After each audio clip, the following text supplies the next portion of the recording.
understood his mission and he accepted it with clarity. Alam ng Panginoon, malinaw sa kanya at tanggap niya bakit siya isinugo ng Amang nasa langit. Ang sabi ng ating Panginoong Jesucristo sa Luke 2:49, I must be in my Father's house or business. Mark 10:45, the Son of Man came not to be served but to serve others and to give his life as a ransom for many. John 4:34, my nourishment or food comes from doing the will of God who sent me and from finishing His work. At doon sa John 17 verse 4, I brought glory to you here on earth, referring to His Father, by completing the work you gave me to do.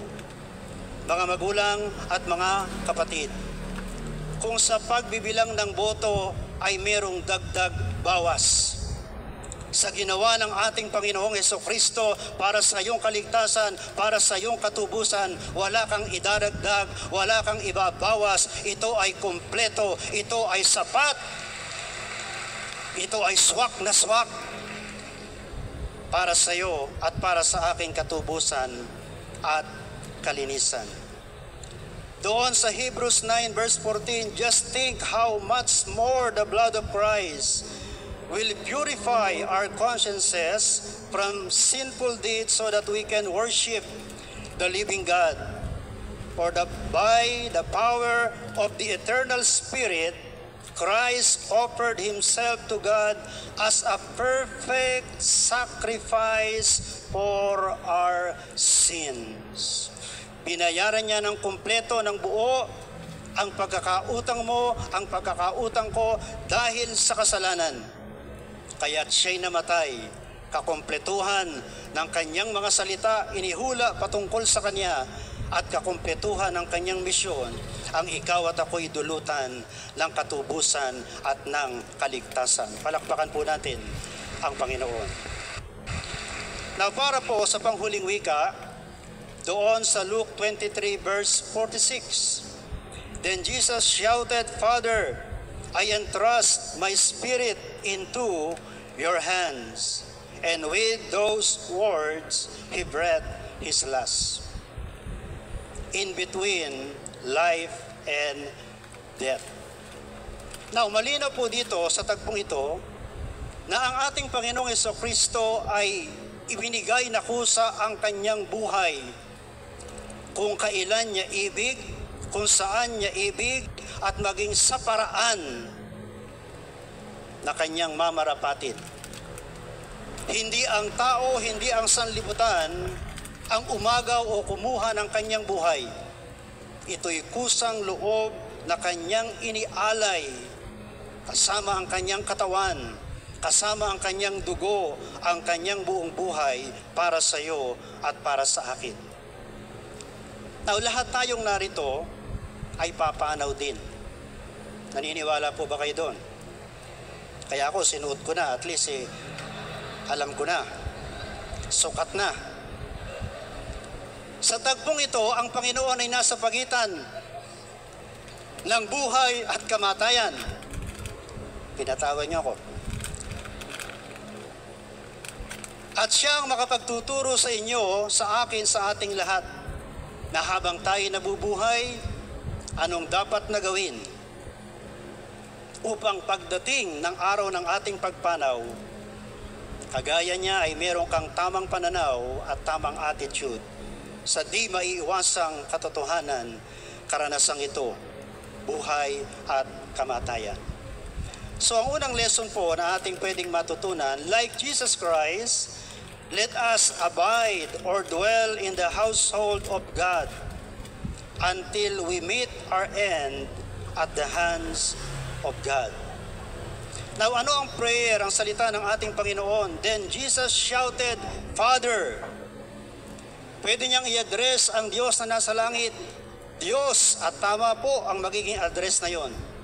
Subalit specific, perfect at napapanahon ang kanyang huling kataga o salita at pag-address, imbis na God, ang sinabi niya ay Ama na nag-i-imply ng relationship. Ang ating Panginoong Jesucristo sa kanyang pagkakatawang tao, there exists a right and intimate relationship between Him and His Father, which He maintained even during His suffering. Thus, in His final moments, He had the courage to address God in heaven as His Father. Sa Luke chapter 2 verse 49, I must be in my Father's house or business. Sa Luke 3:22, a voice from heaven said, "You are my dearly loved Son, and you bring me great joy." Sa John 6:38, I have come down from heaven to do the will of God, who sent me not to do my own will. Sa John 8:29, the one who sent me is with me. He has not deserted me, for I always do what pleases Him. Sa John 17:24, they can see all the glory you gave me, because you loved me even before the world began. Now, ano po ang pinakikita ko sa mga talatang yon? Mula pa sa pasimula ng kanyang pagbaba sa lupa o pagkakatawang tao, ay meron ng namagitan at namamagitang malapit at tumpak na relasyon sa pagitan ng amang nasa langit at ng kanyang anak na nagkatawang tao. At hanggang sa kamatayan doon sa krus ng Kalbaryo, ang tama, ang matatag at relasyon na yon sa kanyang ama ay kanyang napanatili. Now, ano po ang relasyon nito sa iyo at sa akin? Meron siyang courage na harapin victoriously, voluntarily ang pisikal na kamatayan. Kapag alam mo, alam ko at tiyak natin, tama ang kaugnayan natin sa Diyos na nagpahiram o nagbigay ng buhay na ito. Walang dahilan na hindi mo haharapin at tatanggapin kung isang araw ay itatakdada ng Panginoon ang ating paglisan sa mundong ibabaw. Our adoption into the household of God the Father through His Son allow us to live a blessed lives on earth and instills confidence as we face death. Ang sabi ng John 1:12, but to all who believe Him and accepted Him, He gave the right to become children of God. Mga anak tayo ng Diyos sa pamamagitan ng pananalig at pagtanggap natin kay Kristo. At ano po ang matapang na sinabi ni Apostol Pablo sa Philippians 1:21, for to me, living means living for Christ, and dying is even better. Kung meron tayong malapit at tamang kaugnayan sa amang nasa langit, kung sandali na ang kamatayan ay dumating na, haharapin mo ito, tatanggapin mo ito na malakas ang loob at payapa, sapagkat alam mong ikaw ay pupunta sa ating Ama, pagkat ikaw ay nanahan sa sambahayan ng amang nasa langit. Like Jesus Christ, let us die at the hands of God, fully yielded to Him. Hindi po literal na kanyang kamay. Pag sinabing hawak ka ng kanyang kamay, siya ang may control, pinaubaya mo ang iyong buhay sa kanya, sa kanyang mga kamay at pamamahala. So let us die at the hands of God, so that we may enter the house of God.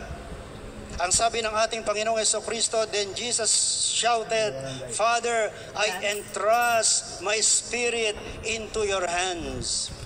Pinaubaya niya ang kanyang katawang pisikal sa krus at sa libingan. Subalit ang kanyang spirito ay para sa kanyang amang nasa langit. Ang mawawala o ang mamamatay ay ang kanyang katawang pisikal. Subalit ang kanyang spirito ay mananatiling buhay at merong patutunguhan destination. Walang iba sa Ama na kanyang pinagkatiwalaan ng buhay na yon o ng spirito ng ating Panginoong Hesukristo. Alam niya at tanggap niya na ang wakas ay dumating na. Na pinabayaan man ng Amang nasa langit sa mga naunang oras, ang ating Panginoong Hesukristo ay hawak ng mga kamay ng mga masasamang tao at mga sundalo. Subalit confident ang ating Panginoong Hesukristo sa huling sandali ng kanyang hininga, ng kanyang buhay. Walang ibang hahawak na kamay sa kanya maliban sa kamay ng kanyang amang minamahal, sa kamay ng kanyang ama na nagsugo sa kanya at tinupad niya ang lahat-lahat ng kanyang kalooban. Mga magulang at mga kapatid, whose hands are holding us right now? Huwag mong hayaang ikaw ay hawakan at kontrolin ng kamay at diktahan ng sanlibutan ito.